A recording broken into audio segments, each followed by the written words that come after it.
तो देखिए, वक्फ विवाद पर सुप्रीम कोर्ट का सुप्रीम फैसला आने के बाद कांग्रेस सांसद इमरान प्रतापगढ़ी का बड़ा बयान भी सामने आया। उन्होंने कहा कि सरकार की साजिश और इरादों पर लगाम लगी है। सरकार जमीन हड़पने की कोशिश करेगी, हम लड़ाई जारी रखेंगे। इमरान प्रतापगढ़ी का ये बड़ा बयान, सुप्रीम कोर्ट का सुप्रीम फैसला वक्फ कानून को लेकर सामने आने के बाद, वक्फ विवाद को लेकर सामने आने के बाद ये बड़ी प्रतिक्रिया उन्होंने दी है। कांग्रेस सांसद इमरान प्रतापगढ़ी का बड़ा बयान, सरकार की साजिश और इरादे पर लगाम। सरकार जमीन हड़पने की कोशिश करेगी, लेकिन हम अपनी लड़ाई जारी रखेंगे। शुक्रिया, ये बहुत अच्छा फैसला है और सरकार की साजिश और सरकार की मंशा पर माननीय उच्चतम न्यायालय ने बड़े पैमाने पर रोक लगा दी है, अंकुश लगा दी है। तो पूरे देश में अपनी ज़मीनें दान करने वाले लोग, धार्मिक कामों के लिए, सामाजिक कामों के लिए, जिनको ये डर था कि सरकार उनकी ज़मीनें लूटने की कोशिश करेगी, फौरी तौर पर उनको बहुत बड़ी राहत मिली है। 5 साल का भी जिक्र किया है सुप्रीम कोर्ट ने कि इस्लाम का अनुयायी होना जरूरी नहीं है। नहीं, सरकार डिसाइड कैसे करेगी? आप फ्रेम कैसे करोगे? रूल कैसे फ्रेम करोगे? आप कैसे तय करोगे कि कौन 5 साल से प्रैक्टिस कर रहा है? ये तो आस्था का विषय है, ये तो अंतर्मन की बात है। तो माननीय उच्चतम न्यायालय ने इन तमाम संवेदनात्मक पहलुओं को और छोटे छोटे पहलुओं को देखा है। तो मैं बहुत खुश हूं और मुझे अच्छा लग रहा है। एक बहुत बड़ी लड़ाई है इस देश में वक्फ की ज़मीनों को बचाने की, हम उस लड़ाई को लड़ते रहेंगे। मैं आपको बताऊं कि जब इस पूरे मामले की सुनवाई चल रही थी, तब solicitor general of India Tushar Mehta साहब ने माननीय अदालत से कहा था, इस प्रश्न का जवाब देते हुए, कि जो 5 साल इस्लामिक लॉ प्रैक्टिस करने वाला ही वक्फ कर सकता है। इस पर आदेश, चाहे जो भी आदेश पारित करेगी माननीय न्यायालय, वो मान्य होगा सरकार को। उसी हिसाब से इस पर रोक लगा दिया गया है। जो सबसे जी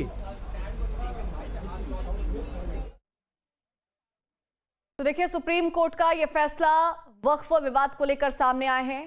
सरकार को बड़ी राहत, वक्फ कानून पर यहाँ पर विवाद जो बढ़ता जा रहा था, उसको लेकर सुप्रीम कोर्ट ने फैसला लिया है। कानून पर रोक, अगर हमने हमारे जमीन को किसी ने कब्जा, किसी ने आपत्ति कर लिया, तो हम उन्हीं के पास जाते थे। कोर्ट जाने का कोई चारा, कोई जुगाड़ ही नहीं रहता था और कोर्ट में सुनवाई भी नहीं होती थी। तो इतना अच्छा कानून भारत सरकार ने बनाया है, कोर्ट ने भी सहमति प्रदान किया है, तो ये बहुत अच्छी बात है।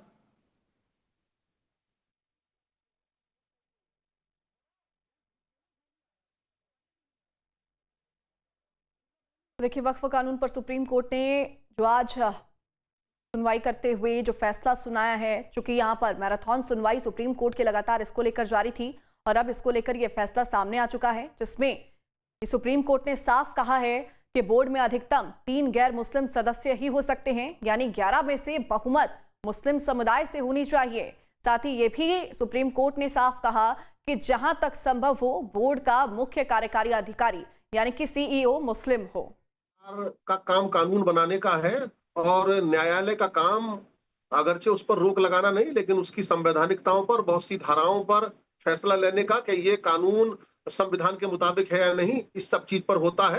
तो क्योंकि अभी अंतिम फैसला नहीं है, लेकिन इस सब चीज से फिर भी इतना लाजमी तौर पर साबित हुआ है कि सरकार गलत मंशा से उसने ये कानून बनाया था और इसमें उसने जल्दबाजी भी की थी और जानबूझकर मुस्लिमों के साथ नाइंसाफी करने की कोशिश की थी। उस पर यकीनन सरकार के इस फैसले से, वो जो सरकार के इस कानून के खिलाफ जो उच्चतम न्यायालय का ये फैसला आया है, उससे यकीनन ये उम्मीद बंधी है कि आगे भी इसमें और बहुत सारे संशोधन होंगे और बहुत सारे फैसले संविधान के मुताबिक इस कानून को बनाने में मदद मिलेगी। तो देखिए, सुप्रीम कोर्ट ने ये सुप्रीम फैसला आज सुनाया है और इसको लेकर सुप्रीम कोर्ट ने स्पष्ट कहा है कि आदेश वक्फ कानून को लेकर जो आज आया है सामने, वो अंतिम नहीं है। कोई बड़ी खबर, जहां वक्फ विवाद पर सुप्रीम फैसला सामने आया है। जहां भक्ति है हर शब्द में, कथाओं में छुपे हैं दिव्य रहस्य और ज्योतिष देता है जीवन को दिशा। धर्म से जुड़ी हर बातों को जानने के लिए हमारे चैनल स्तुति को सब्सक्राइब करें। चैनल पर जाने के लिए इस लिंक पर क्लिक करें।